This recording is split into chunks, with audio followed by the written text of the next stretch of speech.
Assalamualaikum warahmatullahi wabarakatuh. Nyun ngapunten mboten ketinggal nggih kamerane dhuwur banget gitu lho. Soale yo gedebak wayange yo dhuwur iki wayang cara kuno. Nganggo lampu senter nggih. Langsung diwiwiti ya. Siap Mas iki? Siap. Han? Siap. Yo. Punten nggih. Petengan Mas.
Sang Buddha sang Bratasena putranipun Pandhu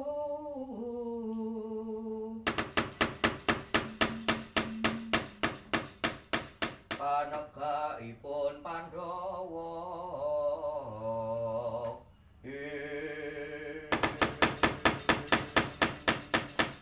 kocap Cinawita Bratasena ingkang nembe temenung dhewe arep menyang patapan Sokalima arep sinau ilmu kasampunan karo Guru Dono.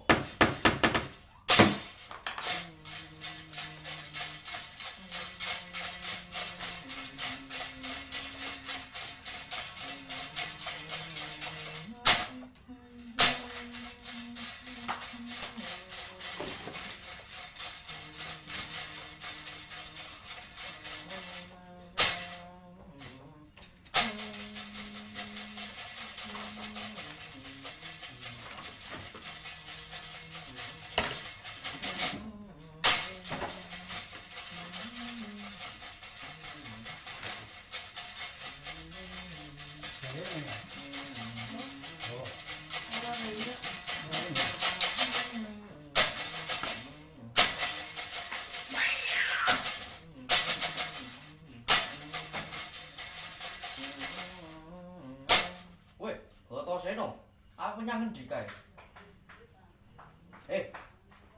Mandek kok ning kene Bratasena.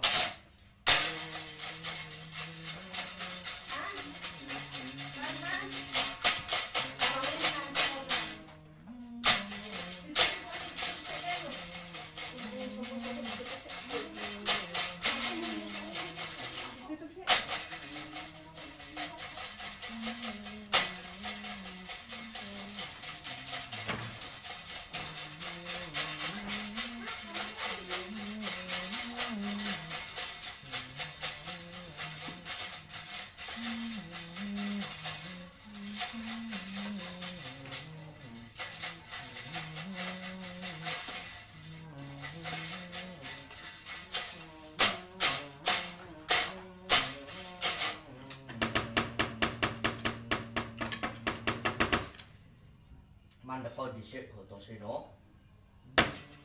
Kowe arep menyang endi Bratasena? Wah, Anoman. Aku arep menyang patapan Sokalima. Aku arep sinau ilmu kasampunan. Lho. Arep sinau ilmu kasampunan karo Pandhita Dono. Yo. Sik. Pandhita Dono kuwi lak bukane keluargane Kurawa ya. Ayo ngono kita. Yo aku ngerti nek Pandhita Dana kuwi keluargane Kurawa nanging kowe ya guruku. Sik. Kowe mek guru ya mek guru oleh. Nanging aja karo Pandhita Dana, sebab Pandhita Dana ki nek misale duwe niatan bunuh kowe piye? Nek duwe niatan mateni kowe iki piye? Ora guru sejati ora bakalan mateni muridé dhewe ingkang ditresnani. Kowe aja meguru karo Pandhita Dana. Kudara. Aja mbok lanjutke langkahmu kowe Kudara. Iki Anoman aja ngalangi langkahku. Awas.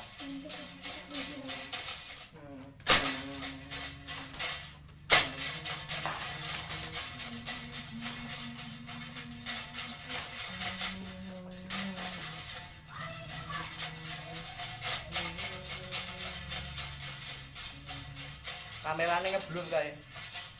Kamerane ngeblur. Heeh. Penelke. Diwebke terus pencet. Blur.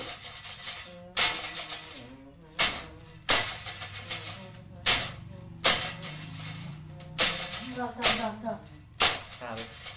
Paske tengah. Apa? Paske. Geser paske tengah. Udah pakai. Durung cek miring. Nah, wis.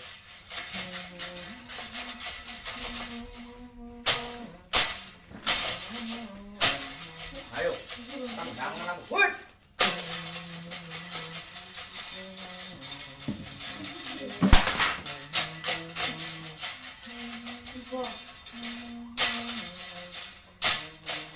Ayo. Tendangan aku Bratasena. Tendangan aku, Weh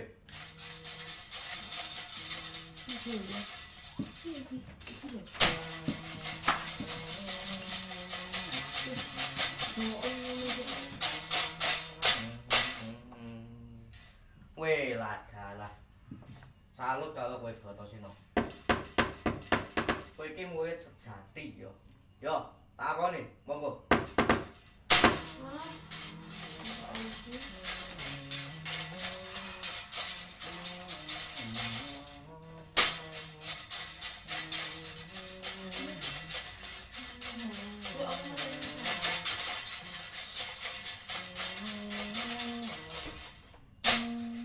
Tatapan saka 5.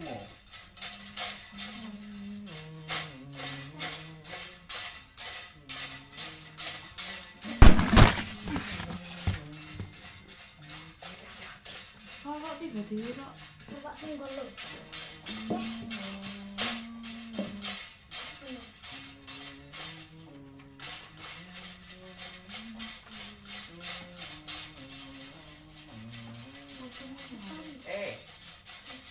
Kakang Dono.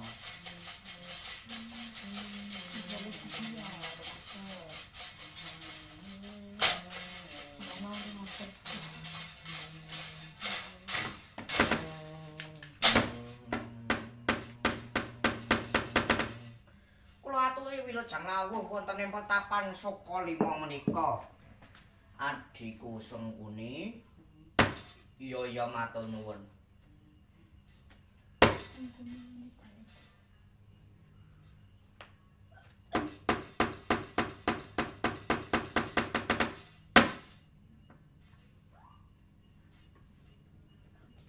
Dono, kowe kuwi kan arep ngajar si Bratasena to? Iya bener. Ana apa? Bratasena kuwi mbuh piye carane patenana. Lho. Kok karo muridé dhewe kok arep dipateni?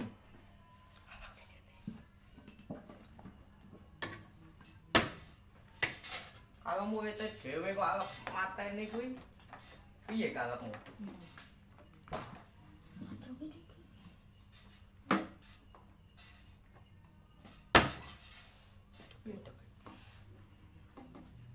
Sebab Bratasena kuwi nek wis entuk ilmu kaya ngono kuwi iki bakalan sepi lan Kurawa iso kewalahan. Aduh, piye carane nek kaya ngene iki. Nek kowe ora bae mati, Bratasena kowe pas seluruh fasilitas petapan saka 5 niki bakalan tak klaim dadi milike Nagara Ngastina.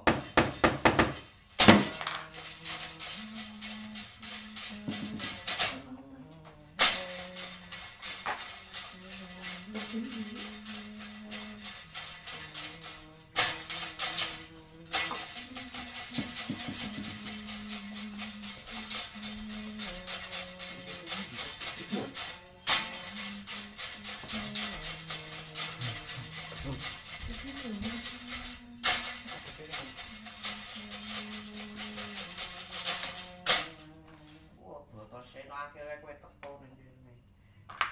Pegel iki. Diteke kowe ne. Gak bisa.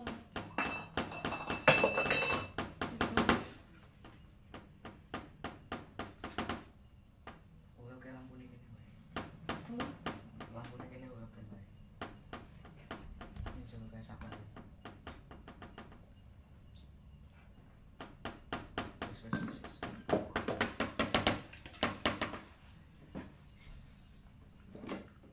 Pandhita Dono.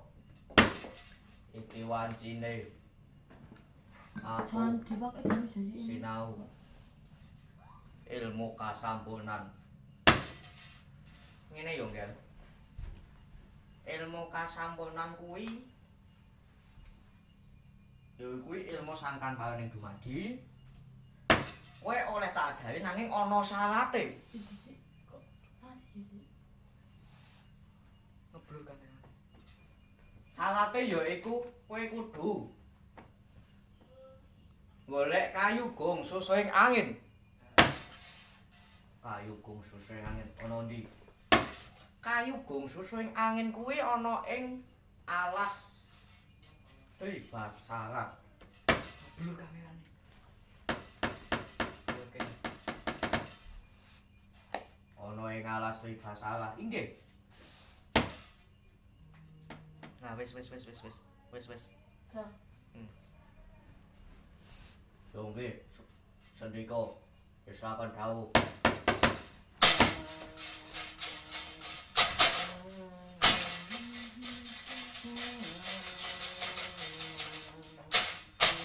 Aduh, piye iki nak Bratasena mati iki piye iki? Aduh.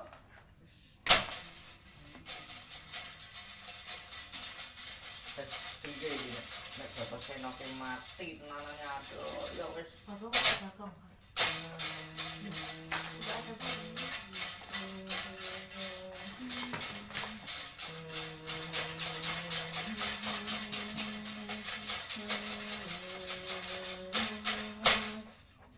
Ibu ada.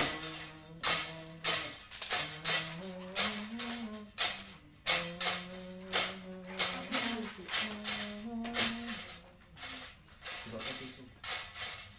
Juga ke tisu ngomong.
Astagfirullahaladzim, nduk kowe iki get-geti simbok wae iki wis kena.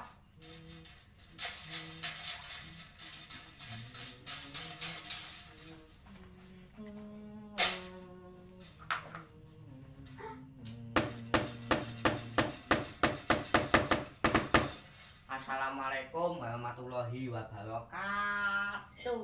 Waalaikumsalam warahmatullahi wabarakatuh. Sapa sih sing ndelok iki? Penontonnya sapa iki? Mas Farhan Kalau dengan sapa? Mas Riki. Oh, alah. Mas Riki anake Pak. Aja kaya ngono to. Yes ya. Kula ngaturaken agunging panuwun wonten ing kesempatan iki dumateng Gusti Allah amargi sampun diparingi nikmat nggih. Kula nggih ngaturaken syukur alhamdulillah nggih. Nyanyi to? Oke, saiki menyapa apa iki kanca-kancaku sing rawuh ana ing kene. Apa Dek, kebelekan Mabar kuwi apa? main bareng. Zamanku iki ki urung ana jenenge mabar, durung ana jenenge HP. Kebayang.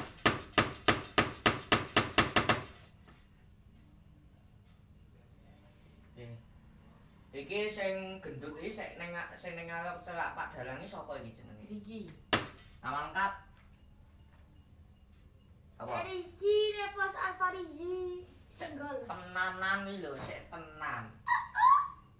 Sik kae sik cilik kae. Farhan. Farhan. Oh. Ya, sapa saiki Mas iki kesenengane apa? Hobine? Hah? Hobimu apa hobimu? Ya sing biasa mbok lakoni kan gawe enek kegiatan liya-liya ngono. ML-an dong. Ora. Ngono apa? Jadi lanang. Walah, cek ngoi-ngoi budaya berarti. Heeh no. Khususnya ya jadilan nek dalane iki nek enek kegiatan Mayang. liyane ya latihan ngono iki. Nek niki perdana ngagem lampu sentil nggih. Cara Ayo nyanyi. Nyanyi no. nyanyi apa? Gak bakong. Limbuan klasik kan gak enek bagong. Ayo. Suku Ya batok. kowe sing nyanyi no. Yo. Nek bagong gak ketok engko nek otak. Siji. Loro. Telu. Suku batok. Batok. Era elo. Siramu Nang solo. Laulai.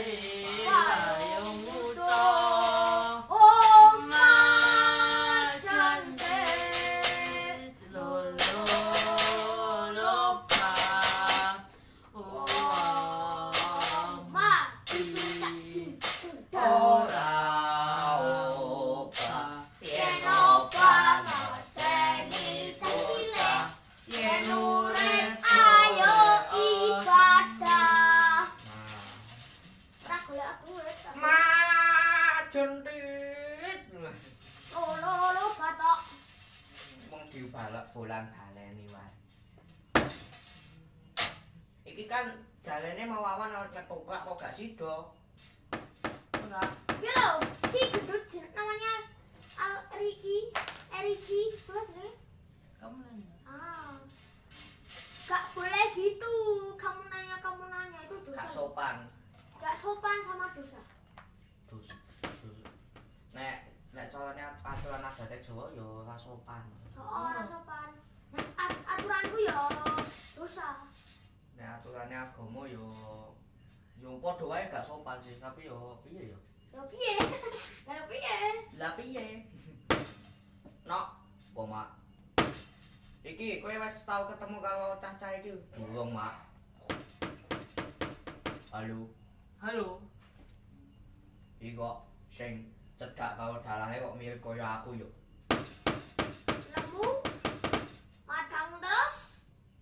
kan prinsipnya kan madang ramadang. Oh, Sik mburi kae sapa kae? Farhan. Kok cilik ya kaya si mbokku. Kowe iki aja kaya ngono. Kae kan nak padha iki. Sayange. Yo nyanyi apa neh ngono lho ben gak sepi ngono lho. Apa ya? aku bingung kok, bingung kabeh bingung dadi sumpung. Ora kare rasane kaya lagi. Kan peteng-peteng kaya ngene iki lho ben ora sepi. Lingser. Ojo kuwi. Ya kesurupan aku. Gak, kudu gak kesurupan tapi gawe linding. Rere rai. Bareng.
Ya.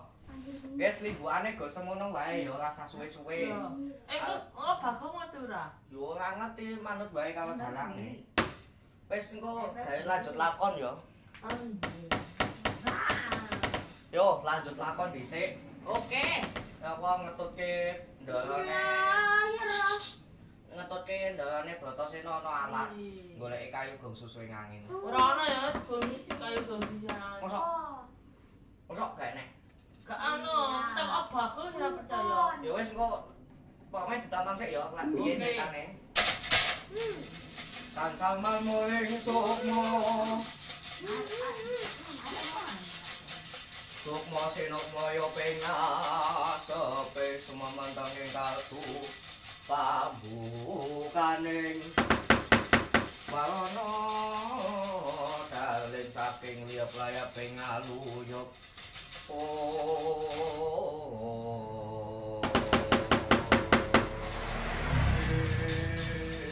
Ucap Cinawita Raden Bratasena rawuh ana ing alas Basara wonten lewenging Gunung Candramuka.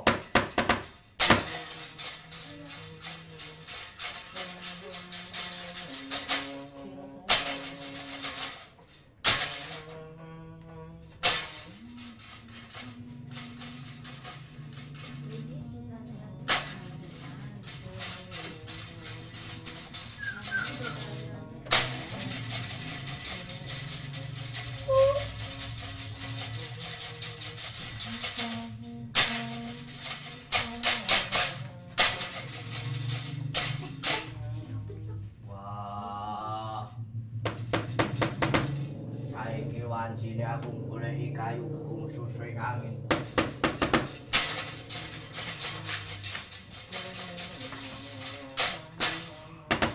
Kocap Cinawita wonten sumarating cahya ing wali ing gunung. Bratasena ndeleng lan langsung ngejar cahya nika. Wah, apa kuwi sing dijenengi kayu bungsu suling angin? Ya iya. Bakalan tak pesan nganti entuk.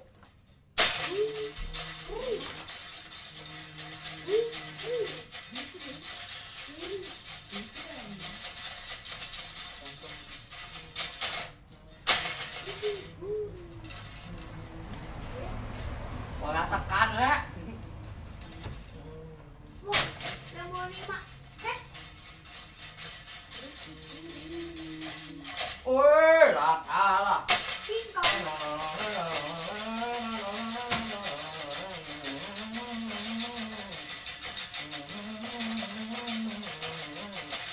Ya.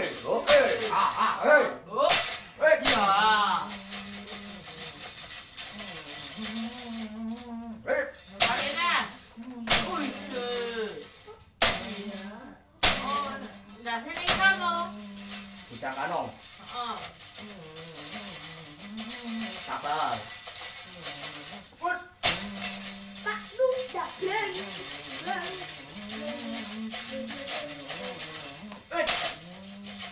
Ayo di, Yoang. Ayo, Mas.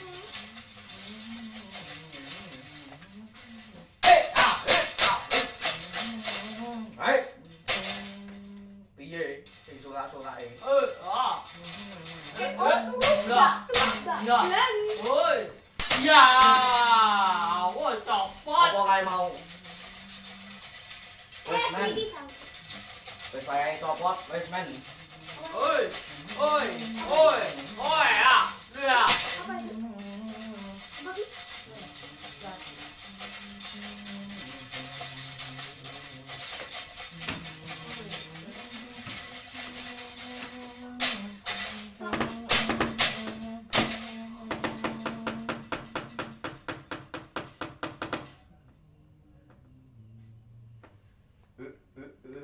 Lah. Woi, di adikku Rukmakala. Wonten dawuh Kakang Rukmuka wonten napa? Di yen kowe ngerti persediaan pangan ning alas iki kowe sentek. Arep ngamo apa iki, Di? Embuh aku ora ngerti, Kang. Anggere awak dhewe iki arep golek pangan mesti wis sentek. Arep nglumpukke pangan mesti mbok pangane wae kok. Kowe yo melu maem to. Iya, Kang. Tambah info. Komen. Penonton rasa melu ribut, rasa sok asik. Ayo,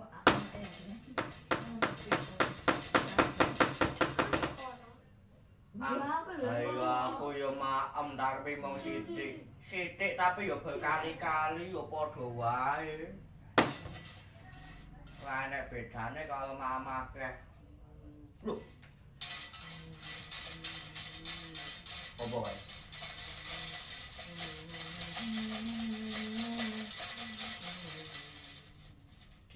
Apa Kang? Aku nyium ahune manungsa Kang. Apa iya? Iya, ayo pangane. Yo.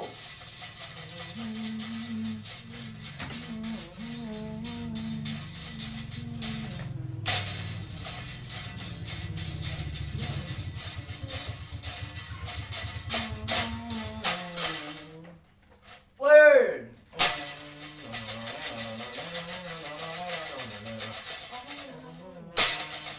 Ya.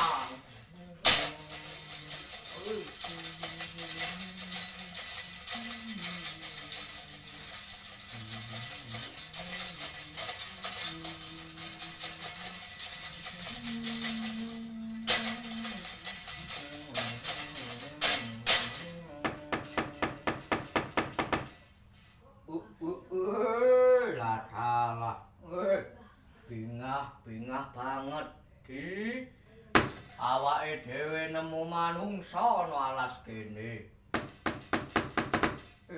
Lah dalah. Sopo kang dadi alanmu? Wah.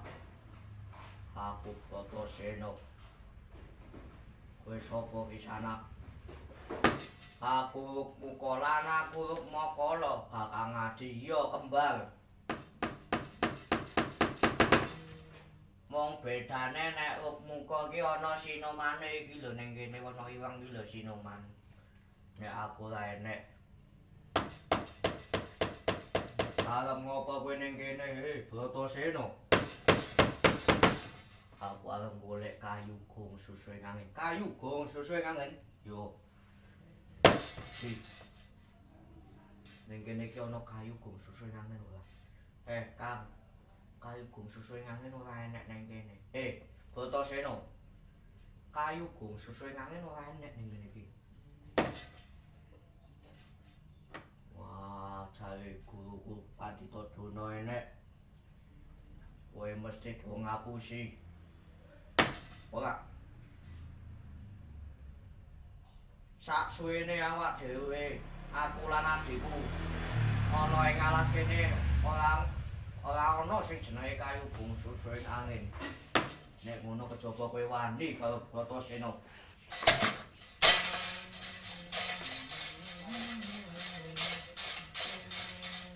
Ah.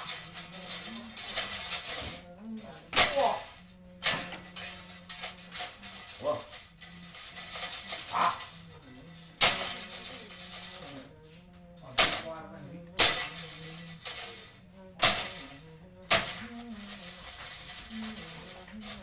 Wah.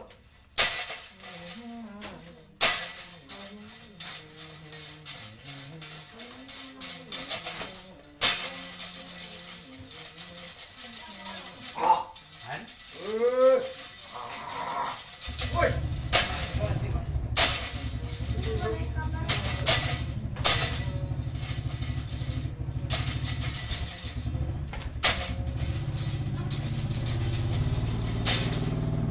Ora salah. Maju di, oke siapa?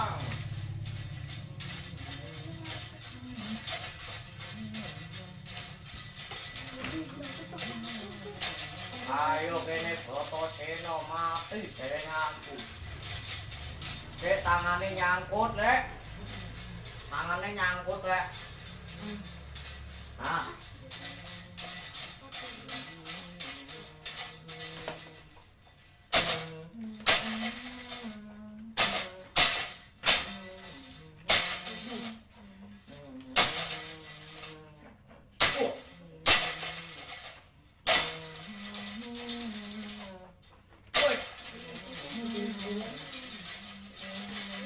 Suara gokone dirasa rewet.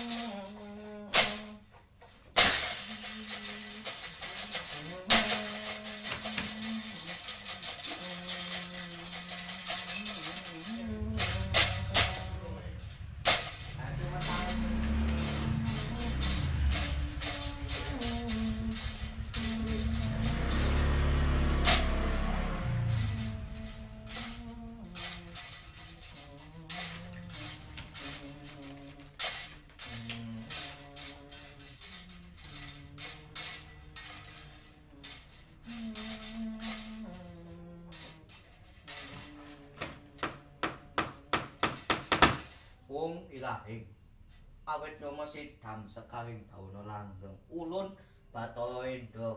Wah, anulun Bathara Bayu. Bratasena. Ulun Bathara Endra ngucapaken matur nuwun awit Bratasena sampun nebus kesalahan kula lan kesalahanipun Bathara Bayu. Yo Bratasena matur nuwun sampun dibebasaken saking kutukan. Kagem imbalanipun kula paringi jimat yaiku mustika banyu samudra. Kuwi supaya kowe iso napas ing sajeroning samudra. Wah, ini Bathara Bayu matur nuwun.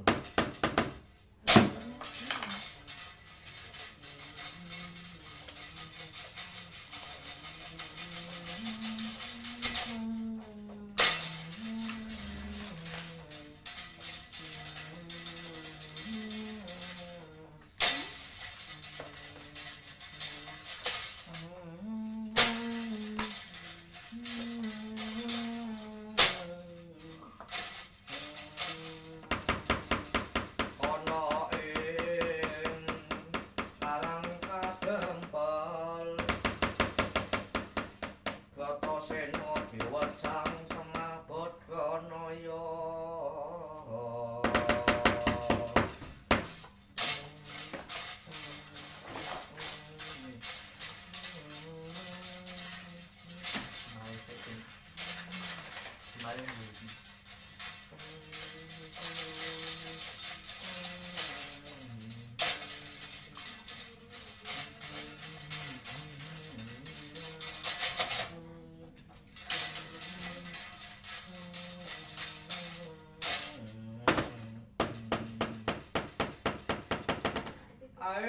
ai mbak kek ukek sak duwita mel ana ndara Bratasena rawuh ingkang wonten ing Karang Kadempel punika yo Kakang Semar Badanaya wonten napa dipun ngundang Bratasena wonten mriki ngene yo ndara urip kuwi sejatine iki ora mung renungan lan donga urip iki ya kudu ana usaha kudu ana pakaryan ora mung renungan lan donga ya mong kuwi tok wejanganku ana ing Karang Kadempel iki lho matur nuwun ingkang atos-atos nggih. Inggih sendika saken dawuh.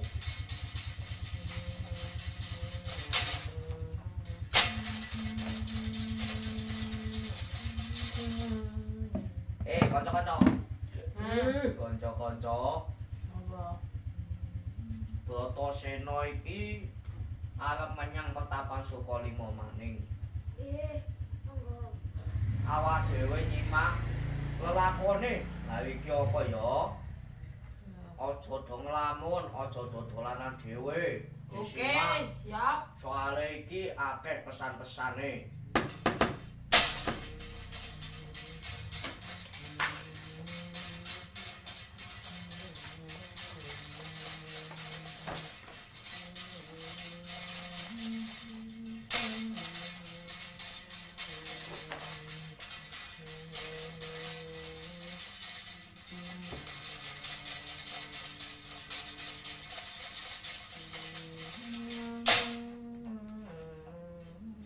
Bratasena kowe iso balik kanthi slamet.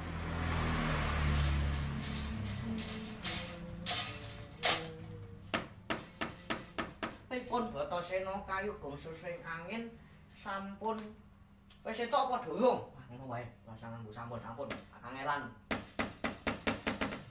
Wah, Bono. Kayugung susring angin ora enek. Aku ketemu raksasa loro kembar arane Ukmuka lan Ukmakala. Tak lawan raksasa loro kuwi kalah malih wujud dadi dewa. Yaiku Bathara Indra lan Bathara Bayu. Aku dikeki mustika banyu samudra.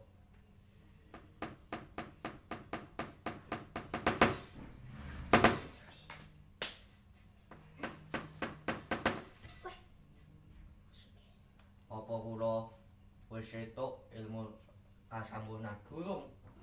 Ilmu kasampurnan iku salate ana neh salah sing keloro kuwi golek banyu Perwitasari ana ing segara kidul. Nang ati-ati yo ning kono ki ana naga. Yo wis kaya ngono bae. Yo kula tak mangkat.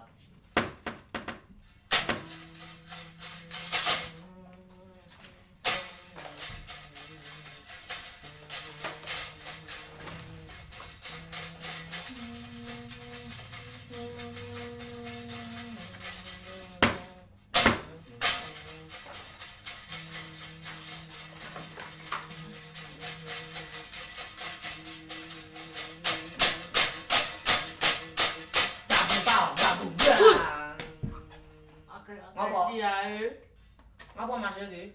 Ngaget-ngaget ya. Lho, lah piye? Ya kan pancen kaya ngono karaktere Bagong. Pancen kaya ngono karaktere Bagong, ngerti gak? Hai. Ndara Bratasena kuwi arep tindak ana segara kidul. Beh, Wis tidur lho kaya golek. golek banyu apa? Oh, banyu suci Perwitasari. Hah? Tapi ning kono kan ana naga to. Heeh. Iki Bratasena iki iso slamet apa ya iki? Lah mugi-mugi slamet lah. Mbok iwange ae, Gong. Lah aku kon nyilem ning kolam bae wis ra iso aku apa meneh ning samudra. Ya wis. Aduh, yuk. Apa, Gong? Jeduk. Ra ketok dalane peteng.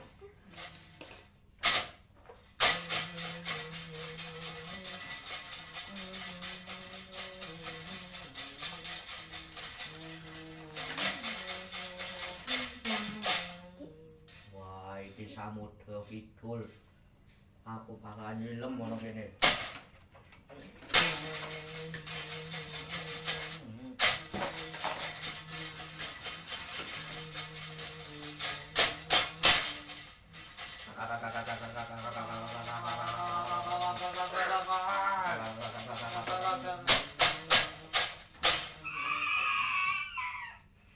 Kocap cinarita wonten naga ingkang gedhene sak gunung wonten jroning samudra kidul.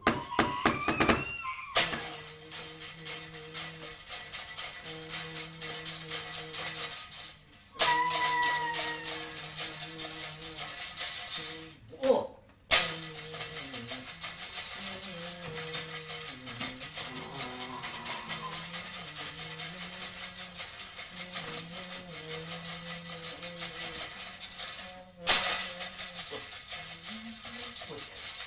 Lampu.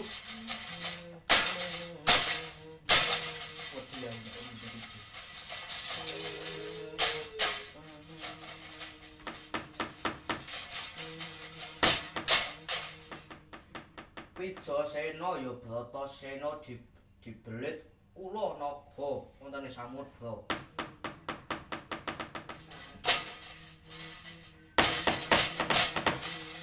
Kasomadangi jagat duk momo dudukane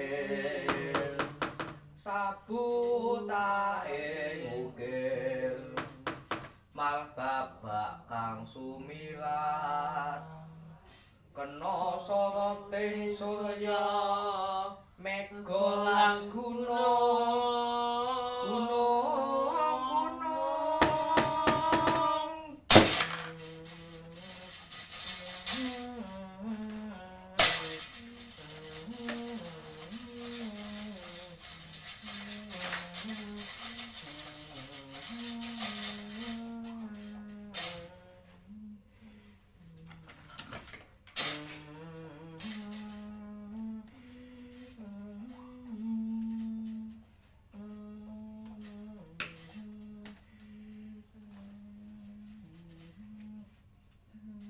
ulun dewa ruci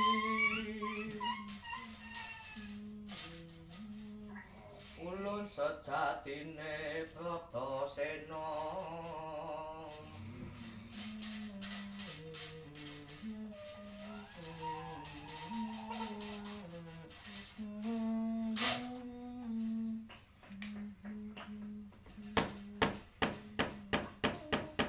Bratasena lho wonten dawuh Dewa Uci.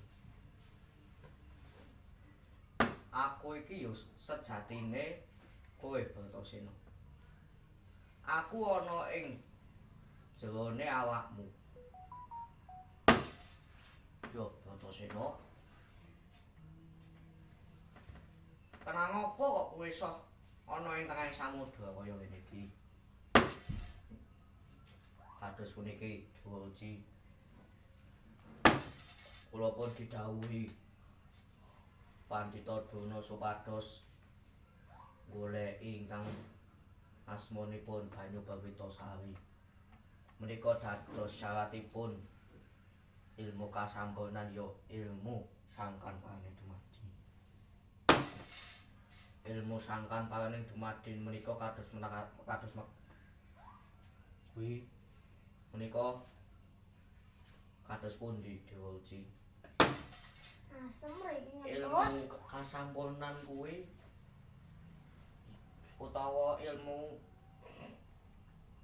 sangkan paraning dumadi kuwi ya kuwi apa asal usule manungsa.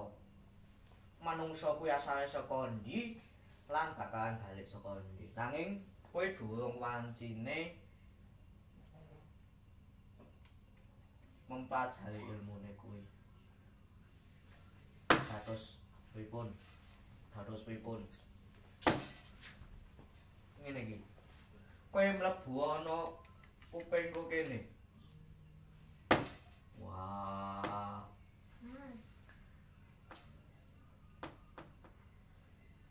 Pripun carane, Bu? Carane. Wis kowe iki mlebu kene bae. Manuta karo aku.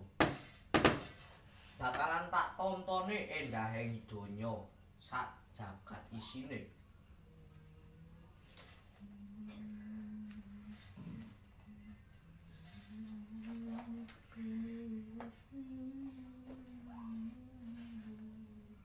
Bratasena kae ana wana-weni ning jagat.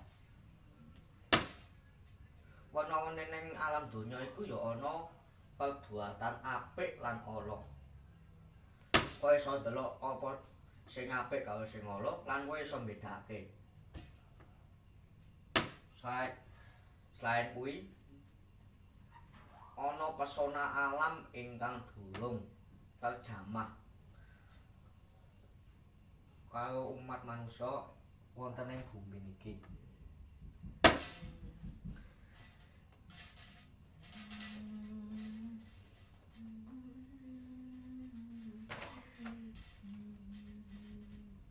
Saiki wancine bali Bratasena, bali menyang kesadaranmu ana ing alam donya.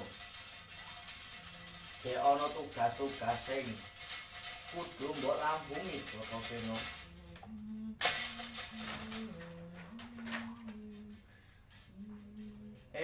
Ndara Bratasena, ayo bali ana ing alam sadar.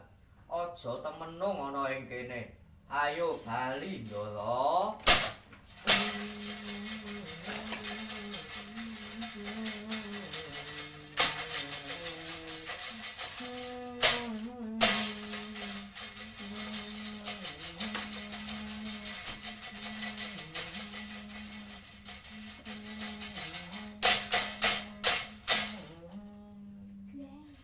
Bratasena, aku nyuwun pangapura Bratasena, nek aku wis ngapusi karo kowe Bratasena.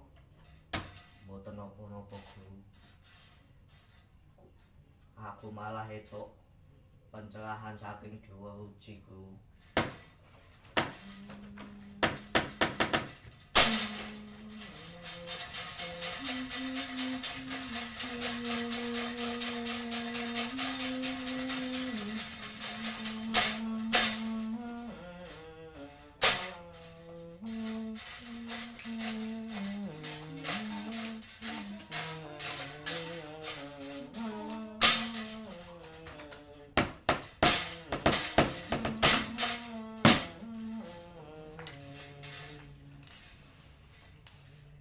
Weh, mah do turu penonton. Tangi. Wis rampung wayange. Wis rampung. Oh, jadi tuh ngomong. Yo jenenge yo Pak Tempo dulu. Kan uga kagem pamirsa kula nggih ngaturaken agunging pangapunten menawi wonten kelepatan wonten ing sajroning pakliran padat menika. Kula nggih ngaturaken agunging panuwun dumateng pamirsa ingkang sampun mirsani video menika. Ampun kesupen subscribe, like, lan komen lan share video-video saking kula. Matur sembah nuwun, matur suksma, terima kasih.